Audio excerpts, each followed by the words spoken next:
Bonjour et bienvenue dans ce nouveau numéro de Plot Reviews. On a eu une semaine très chargée, donc on va commencer tout de suite avec Heartbeat pour ne pas perdre de temps et à pas avoir une vidéo de une demi-heure. Donc Heartbeat sur NBC qui veut nous prouver que le monde de la chirurgie cardiaque n'est pas un milieu masculin. Le docteur Alex Pantière est un médecin d'exception. C'est la première femme à avoir pratiqué une transplantation cardiaque. De par ce fait, elle est devenue la personne que l'hôpital va mettre en avant pour son image ou obtenir des subventions de fonds privés. Seulement, son tempérament fait qu'elle est amenée à prendre des risques inconsidérés pour sauver la vie de ses patients, ce qui n'est pas forcément du goût de la direction de l'établissement. Mais pour le docteur Pantière, le vrai défi est de concilier sa vie professionnelle et sa vie privée, et le retour de son mentor à l'hôpital n'est pas pour arranger les choses. Le genre de la série médicale est ancien et a du mal à se renouveler. Il tient généralement son intérêt soit de la variété des cas proposés, comme dans Urgence Dr House, soit du drama en trame de fond, comme General Hospital. Ici, notre héroïne ayant une spécialité médicale tellement pointue, c'est donc le drama qui va prendre le dessus. Et de ce côté-là, c'est du vu du revu. Le rythme lent lié aux intrigues amoureuses est malheureusement également utilisé pour les scènes d'action médicale, ce qui fait qu'on s'en désintéresse au final. On a de bonnes intentions au départ, mais le résultat est plus que décevant.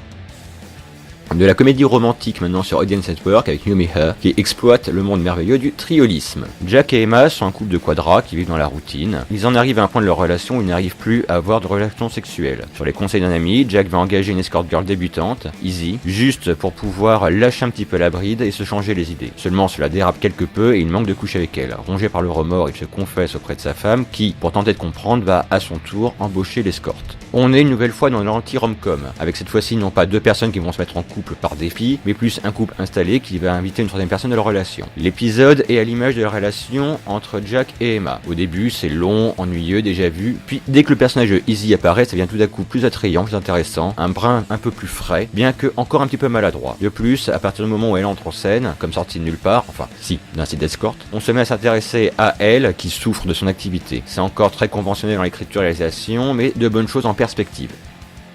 Shonda Rhimes est une machine au niveau des séries télé. Rodée, efficace, calibrée pour cartonner, mais au final un petit peu trop lisse. Après Grey's Anatomy, Private Practice, Scandal ou encore How to Get Away with Murder, elle nous revient en tant que productrice de The Catch sur ABC. Alice Vaughan est un détective privé de luxe sur le point de se marier avec le beau Benjamin Jones. Elle mène une lutte sans fin contre un arnaqueur de haut vol, surnommé Monsieur X, qui ne cesse de lui échapper. Et son monde doit s'écrouler lorsqu'elle va découvrir que son fiancé et Monsieur X ne sont en fait qu'une seule et même personne. La machine Shondaland est bien huilée. On retrouve ici tout ce qui a pu faire le succès de leur série précédente, un rythme effréné, des décors et costumes chics, des personnages sexy, une femme forte embrigadée dans un conflit amoureux, un staff brillant pour épauler le héros, et j'en passe. Mais la forme et l'écriture ont beau devenir stéréotypées à force de réutiliser toujours cette même formule, on ne peut que constater que, pour le moment, ça marche toujours. La force des productions de Shonda Rhimes repose surtout sur un casting impeccable avec une forte alchimie entre les personnages. Ici interprétés par Mireille Enos et Paul Krauss, et des dialogues finement ciselés. On entre de suite dans ce mélange entre Ocean Eleven et Attrape-moi si tu peux, et on sait nous tenir en haleine.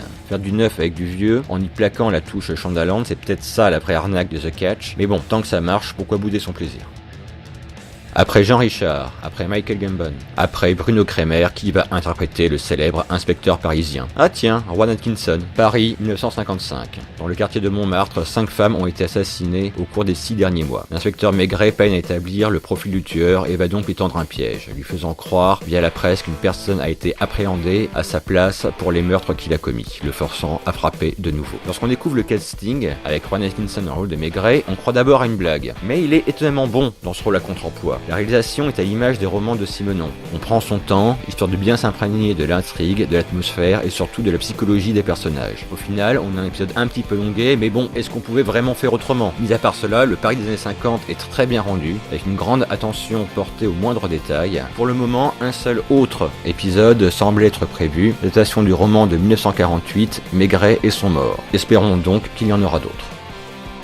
Tiens, une nouvelle série française, et c'est un polar. Bon, on n'est pas sur TF1, mais sur France 3. Donc peut-être pas avoir une petite fille morte. Qu'est-ce qu'on a ici? Une bonne sœur, ça change un petit peu. Léa Solers vient d'être fraîchement mutée de la police de Lyon à celle de Montpellier. Pas même le temps de défaire ses bagages qu'elle est déjà appelée sur les lieux d'un meurtre. Le corps d'une jeune femme a été retrouvé dans les bois environnants. Et pour compliquer le tout, son ex-mari, en faction également à Montpellier, vient mettre son grain de sel dans l'enquête. Bon, j'en ai un peu marre de critiquer les polars à la française, c'est toujours la même chose, je ne sais pas pourquoi je continue à m'infliger ça. Je répondrai donc au vide de cette série par le vide de ma critique. Hulu continue de se placer en concurrent direct avec Netflix et Amazon pour la création de séries destinées uniquement à la VOD, en s'offrant un casting 3 étoiles pour The Pass qui nous plonge dans le monde merveilleux des sectes. Eddie Clary et sa femme Sarah sont membres d'une secte appelée The Pass, le chemin, dirigé par son ami et supérieur, Cal Roberts, qui applique les concepts du Dr Meyers, invisible gourou, gardien de la lumière. Suite à un voyage initiatique au Pérou, une vision de son frère va le mener à une révélation. Tous ceux en croient, ils croyaient, n'est que mensonge. Mais comment s'échapper de là alors que sa femme est encore endoctrinée? Je suis assez partagé à propos de cette série. Tout d'abord, au niveau des points positifs, on a vraiment un très bon casting, avec Aaron Paul, Hugh Dancy, Michelle Monaghan dans les rôles principaux. La série joue énormément sur les ambiances qui sont très bien maîtrisées, lourdes, pesantes. Mais on a un petit peu de mal à voir la dangerosité de la secte. On passe beaucoup de temps à nous présenter une vie pleine de bonheur des meilleristes qui suivent une doctrine plutôt simpliste. En gros, la fin du monde approche et il faut se libérer de ses fardeaux pour avancer vers un monde de lumière. Et du coup, on a du mal à comprendre l'intensité de la révélation des Jedi, vu que pour le moment, la communauté nous est présentée sur un jour plutôt positif. Je ne doute pas que tout cela nous sera expliqué au fur et à mesure qu'on avancera dans l'histoire, mais il en résulte un pilote plutôt bancal, avec une histoire dont on a du mal à cerner les réels enjeux. La série promet d'intéressante, avec une réflexion sur la foi et ses dérives, mais même si elle est portée par de très bons acteurs, il va falloir rapidement qu'ils affinent la mise en scène de cette secte, sous peine de perdre leur auditoire. La mode en ce moment est au remake, reboot et autres revivals. La preuve aujourd'hui est Crash Hour sur CBS. Yan Nain Lee est membre de la police hongkongaise. Sa sœur, policière également, est chargée d'assurer la sécurité de statues chinoises qui vont être exposées en Amérique. Seulement, au moment du débarquement, l'avion va être attaqué, la cargaison volée et Kim Lee est portée disparue. Lee va donc prêter main forte en tant que consultant à la police de Los Angeles pour cette affaire et se verra attribuer un partenaire local, le détective James Carter, tête brûlée de la LAPD. J'avais un petit peu peur pour cette adaptation, malgré le fait qu'elle soit dirigée et scénarisée pour notre pilote par Bill Lawrence, à qui on doit Scrubs, Spin City ou encore Cougar Town. Au final, l'humour et l'action sont bien au rendez-vous, mais l'alchimie entre John Fu dans le rôle du flic rigide et Justin Hayer dans celui du flic désinvolte n'est pas au niveau de celle entre Jackie Chan et Chris Tucker. Même si l'histoire est différente du premier Rush Hour, la trame reste sensiblement la même, ce qui donne une impression de déjà vu. C'est pas une bonne série au final, mais ce n'en est pas non plus une mauvaise, c'est juste un truc pour se vider la tête en 45 minutes, donc à voir selon comment cela évoluera par la suite. Netflix n'a qu'une seule envie, concurrencer les grands networks. Et pour ça, ils veulent du contenu, encore plus de contenu, toujours plus de contenu. Depuis début 2016, j'ai compté pas moins de 20 programmes originaux et il y en a au moins autant à venir d'ici la fin de l'année. Du coup, on produit un petit peu tout et n'importe quoi et on est un peu moins regardant sur la qualité. La preuve avec The Ranch. Cole Bennett est un joueur de football américain dont la carrière est un petit peu foireuse. Prétextant un recrutement dans une équipe locale, il retourne dans le ranch familial pour des retrouvailles avec son père Jameson et son frère Bo. Lui, qui était habitué à une vie de pseudo-star du sport, il va tenter de se réadapter à la vie de la ferme et essayer de gagner l'affection de son père. Alors, Netflix essaye d'occuper un petit peu tous les terrains et toucher un maximum de personnes possible et s'attaque donc aujourd'hui à l'Amérique profonde. Et pour ça, on nous sert un sitcom vide avec des rires enregistrés, des décors en carton-pâte. Demande pas à la plateforme de révolutionner le genre du sitcom, d'autres en sont très bien occupés avant, comme Malcolm ou Louis, mais de là nous resservir la même soupe qu'il y a 20 ans, enfin, ils avaient déjà Fuller House pour ça. Ils veulent tellement caresser leur cible dans le sens du poil qu'on se trouve avec une série remplie d'un amas de clichés gentillés et de vannes pas drôles qui reposent uniquement sur la présence de Ashton Kutcher et Danny Masterson de That 70 Show. Heureusement, Netflix lance tellement de nouvelles séries qui commencent à passer un petit peu sous le radar des sérivores, donc pas la peine de la rajouter à votre catalogue. Un Supernatural au féminin avec Winona Earp sur Sci-Fi. Winona est la descendante du célèbre Marshal Wyatt Earp. De retour à Purgatory, sa ville natale, pour les funérailles de son oncle, elle va être rattrapée par la malédiction familiale. Les démons existent et y pullulent, et seule l'arme de son ancêtre a le pouvoir de les éliminer. Seulement, Winona n'est pas encore prête à assumer cette tâche. C'est avec cette même arme que, petite, elle avait accidentellement tué son père, alors en prise avec des démons. La série est l'adaptation du comics book éponyme de Bo Smith. Pour le moment, c'est plutôt décevant. À part Winona et ses traumas, les personnages ne sont pas très développés. Les décors sont assez limités. Enfin, en gros, à Purgatory, il y a un saloon et c'est à peu près tout. Et les effets spéciaux sont franchement cheap. L'héroïne rappelle quelque peu Jessica Jones de par son attitude, ses névroses et ses répliques cinglantes, mais sans en arriver vraiment au niveau. Après, ça se laisse regarder, mais au final, c'est assez convenu et qu'un univers qui me semble quelque peu limité. Une petite mini-série anglaise maintenant, sortie sur ITV, The Durrells. Bournemouth, 1935, la famille Durrell est en pleine crise. Sans le sou, avec un problème de boisson et des enfants ingrats et insupportables, Louisa Durrell pense pouvoir trouver la solution à ses problèmes en partant avec sa famille vivre dans la petite île grecque de Corfou. On a droit à une petite bouffée de dépaysement avec cette série en 6 épisodes, un peu comme du Pagnol mais transféré en Grèce. On est plein d'empathie envers Louisa Durrell qui tente tant bien que mal de gérer et ce nouvel environnement dans lequel elle arrive sans argent et l'ingratitude de ses enfants qui la méprise au plus haut point. Enfin, mis à part Jerry, le petit dernier, qui bat la campagne à la découverte de la faune environnante et qui est adorable. Mais bon, en même temps, c'est lui qui a écrit le livre dont est tirée l'histoire. Les paysages sont beaux, les locaux accueillants, bref, un petit moment de douceur au milieu de votre programme série.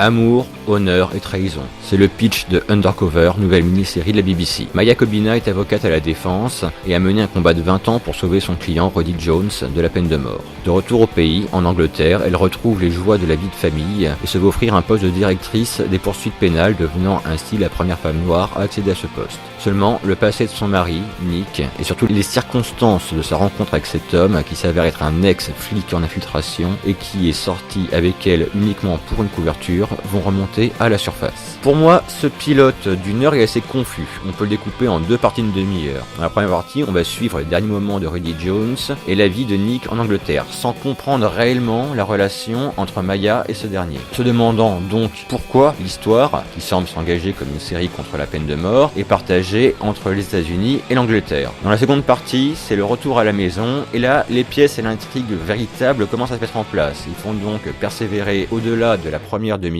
pour réellement rentrer dans l'histoire. C'est dommage car le scénario est intéressant et l'histoire plutôt bien réalisée et interprétée.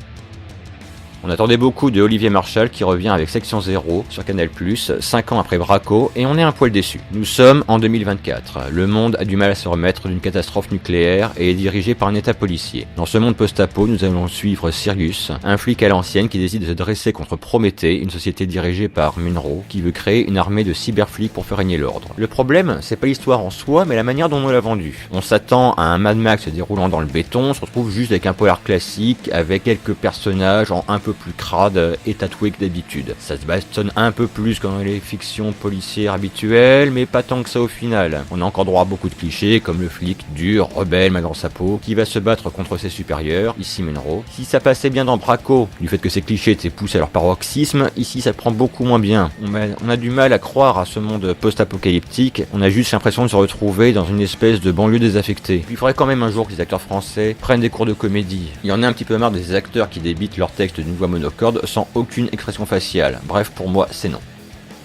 On ne les avait pas vus, ou pas reconnus, depuis plus de 10 ans. Voici enfin le retour des Powerpuff Girls, ou Super Nana chez nous, sur Cartoon Network. Du sucre, des épices, et des tas de bonnes choses. Tels étaient les ingrédients utilisés par le professeur Utonium pour créer des petites filles parfaites. Mais celui-ci ajouta accidentellement un autre ingrédient à la mixture, l'agent chimique X. Tous les plus de 20 ans ont entendu cette intro durant les 6 saisons de la série originale au succès planétaire. Et rassurez-vous, ce reboot, qui n'en est pas vraiment un, ne change pas grand-chose à la formule. Des graphismes remis au goût du jour, mais conservant scrupuleusement les designs d'autrefois, des portables de préado à la place du téléphone jouet pour que le maire les appelle à l'aide, un collège ou une maternelle, et c'est à peu près tout. Dans ce premier épisode, un nouveau méchant, Mindboy, à la vérité exacerbée, capable de se raser la barbe puis de la faire repousser instantanément en bandant ses muscles, terrorise une foire de hipsters en la traitant de chochotte. Il va s'attirer les foudres de rebelles en la traitant de princesse, mais elle va avoir du mal à contrôler sa rage pour être efficace en combat. Les scénarios sont pour l'instant un peu plus centrés sur le développement des personnages, avec un poil moins de folie que la série originale. Mais les fans de cette série déjantée qui savaient avant tout le monde associer des trucs mignons et bastons titanesques auraient franchement tort de bouder leur plaisir. Cette émission est maintenant terminée. Comme d'habitude, je vous invite à vous faire votre propre avis sur les séries que je viens de vous présenter. On se donne rendez-vous dans 15 jours pour une nouvelle émission qui risque d'être également très chargée en nouveautés. Que voulez-vous, c'est le printemps, les séries fleurissent. Et à titre informatif, c'est également le moment de la rentrée au niveau des dessins animés japonais. On a